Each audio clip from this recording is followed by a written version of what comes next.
Before I get into my video, I want to tell everybody to excuse the air sounding noise in the back. Right now I'm in the process of getting a new microphone, so just bear with me. But I ran across an article that was posted to my Knowledge Facebook group page. If you guys are not added to it, the link will be in the description box. But someone posted on my page of this article saying that more black families are being pushed to homeschool their children because of certain adversities that they face within public schools or even private schools.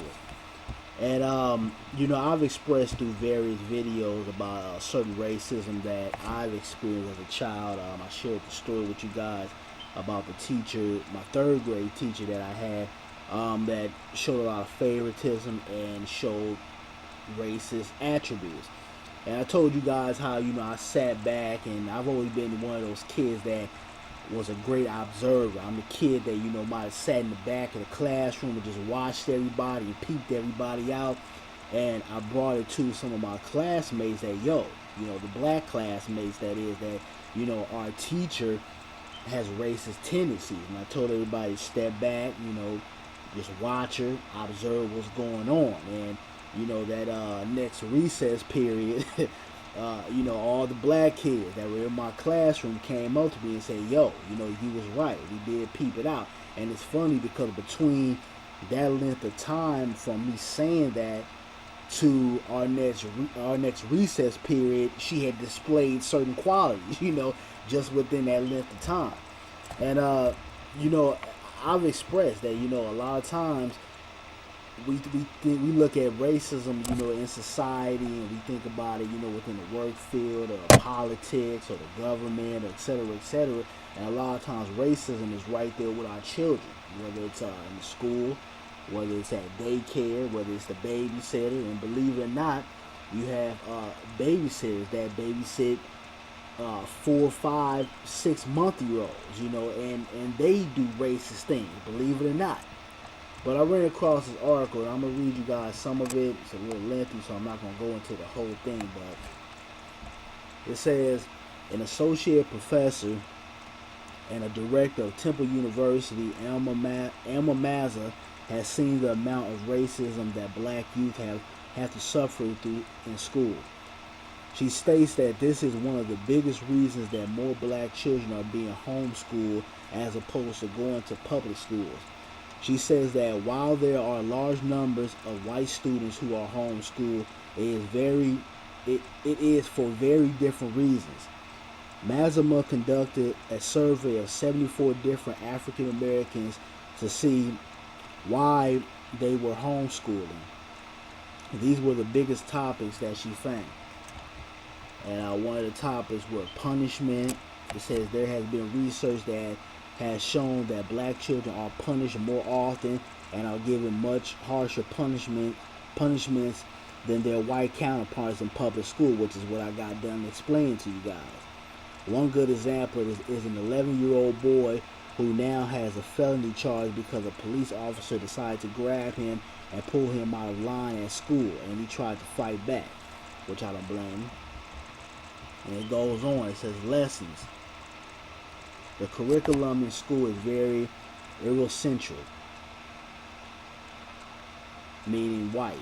Most of the history that kids learn about in school is about wars that have been fought and the white people that changed the landscape of our country, aka Christopher Columbus. It is very rare that African American history is brought up, which is true. And if they do talk about it, it's Dr. King, Rosa Parks, the same people that have been regurgitated year after year, basically because they want to, no disrespect to those people, but they want to talk about the safe Negro. They won't teach you about Marcus Garvey or Malcolm X or the Black Panther Party or figures like that. It says number 3, stereotypes. Teachers seem to bring stereotypes to class with them all too often, which I agree, and they judge the black students in their class based on these stereotypes. Of course, not all white teachers are like this, but with 85% of teachers in the U.S. being white, there is a good majority that do this.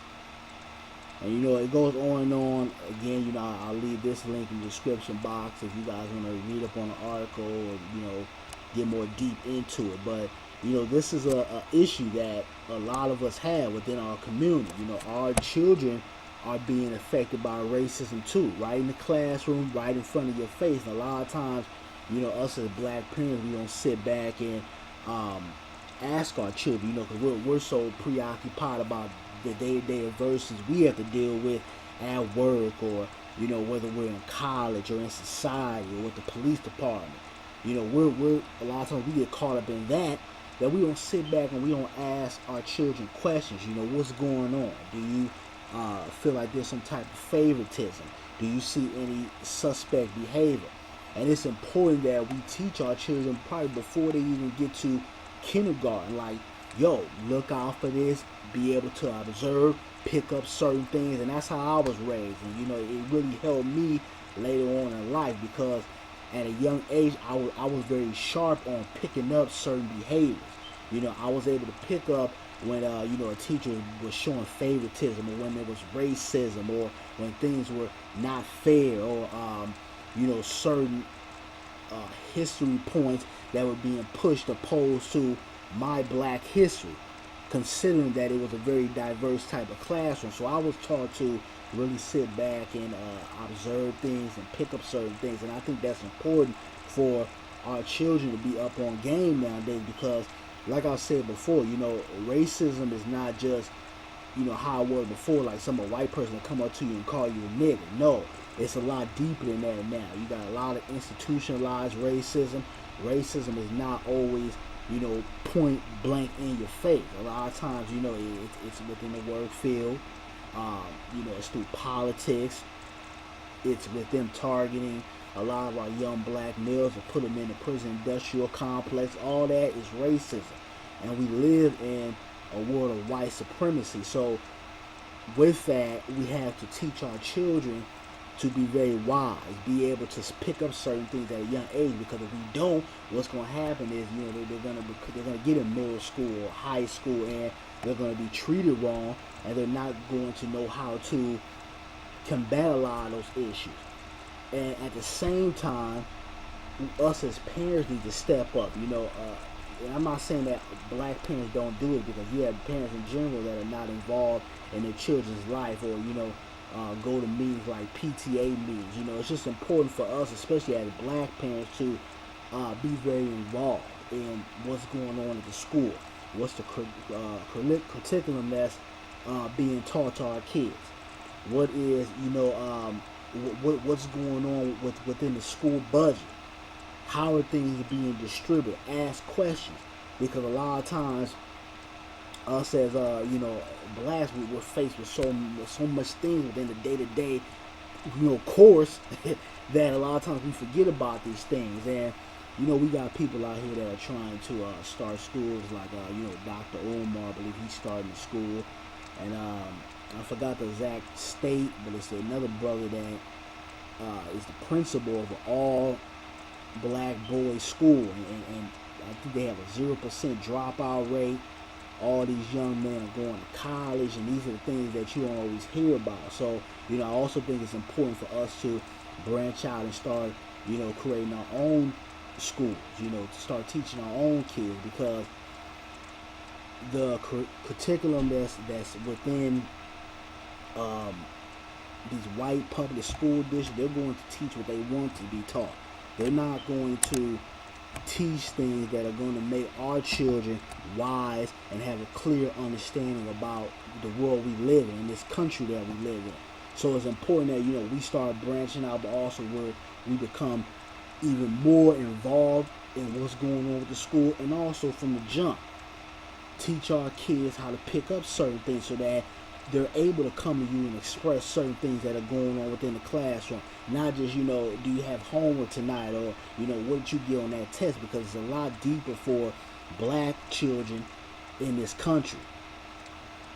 But you guys give me your feedback. Check out the link if you want to. I'm out.